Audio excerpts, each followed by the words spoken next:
So let's talk about the normal approximation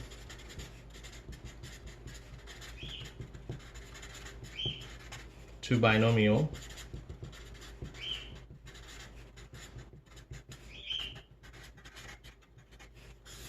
So the problem in this case will give as a binomial distribution. So it's a discrete distribution which reads as maybe n is given to you and the PA is given to you. So these two are given to you already. And what we're gonna want to calculate is a probability, for example, maybe x equal to 45. So this is a probability we want to calculate, and we can easily calculate that using a d-binom.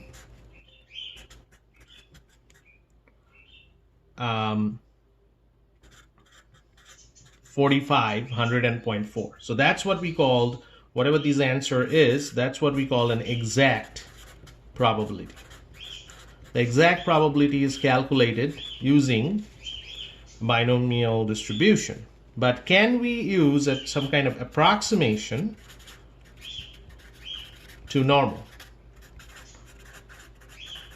which is, by the way, continuous distribution, which is a continuous distribution.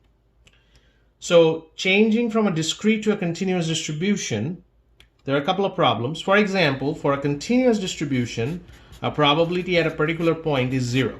But that's not the case. We have an answer here for d-binom. So we have to, so this is a problem. We have to overcome that. And how do we overcome a problem like that? If we want to find a particular point, what's the probability in a continuous distribution, what we're going to do?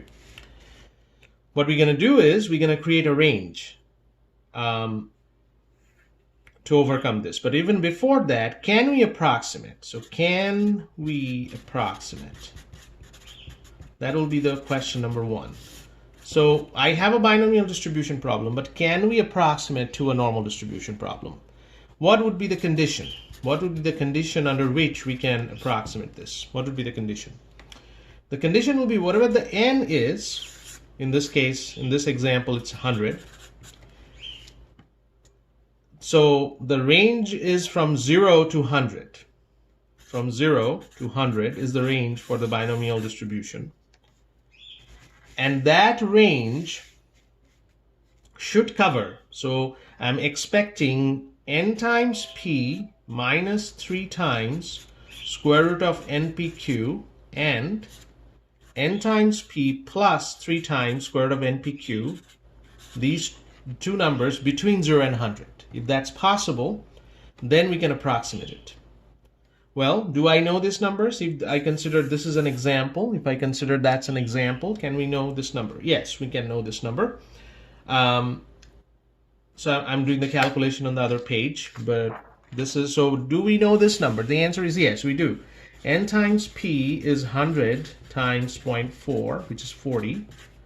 N times p times q is 100 times 0.4 times 0.6, because q is, you already know that. I'm just writing here a note. Q is 1 minus p.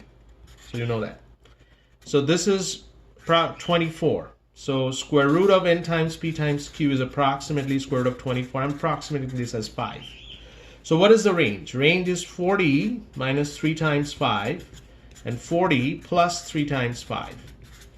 So this is 25 and this is 55. Both these numbers, both are within the range of 0 to 100, meaning that we can approximate this problem. We can approximate, so it's possible to give a normal approximation to the problem.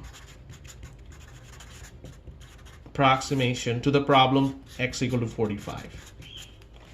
Now here is the normal distribution then, and the mean is in the middle, 40.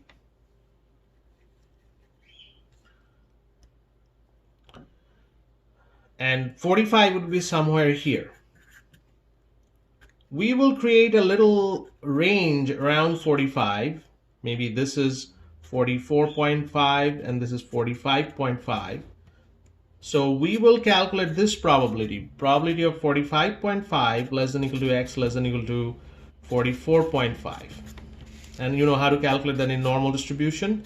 X less than or equal to 44.5 minus x less than or equal to 45.5. So this is P norm 44.5 and 40 and square root of 24 minus P norm 45.5 40 square root of 24.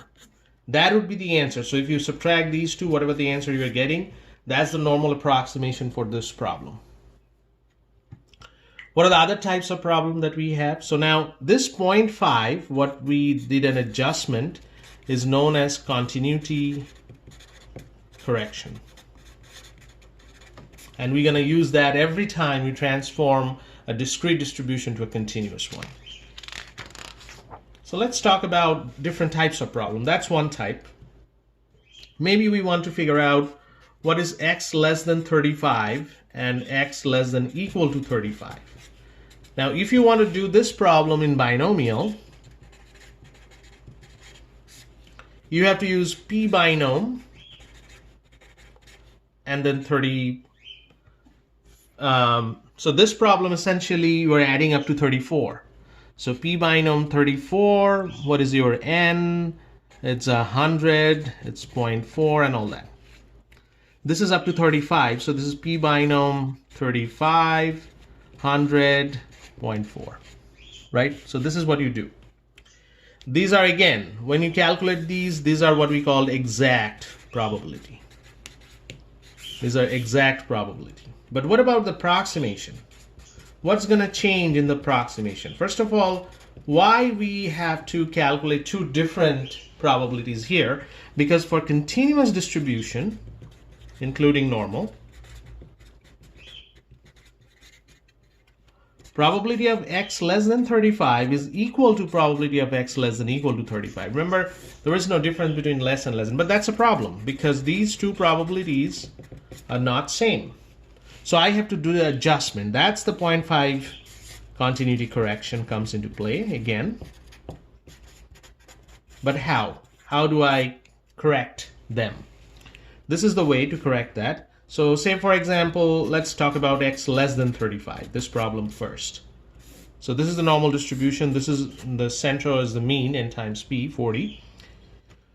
And for example, there is a 35 right here. Now we do not want to include the 35 in our area. So what we're going to do, we're going to draw a little line here. That's 35.5. And we calculate the area to the left of that. So this is same as saying probability x less than equal to 35.5. And so remember, this is now normal distribution. So I'm using P norm 35.5. And then whatever the n times p is, whatever the square root of, whatever the sigma is, square root of 24. And that's the answer. Now, how that is different from x less than equal to 35? What are we going to do here? So for x less than equal to 35, so this is the 35 line right here, we're going to move in this direction because we want to include 35 in our area. So I'm going to moving on the right hand side of the direction, which will be 34.5. So now this will be a probability x less than equal to 34.5. And then we use the same P norm 34.5, 40, and square root of 24. But see, the answer will be different now. These two answers will be different because of the 0.5 continuity correction. And that's exactly what we need to do to distinguish between these two. X less than 35 is not same as x less than equal to 35, and we have to make that distinction. Now similarly, if I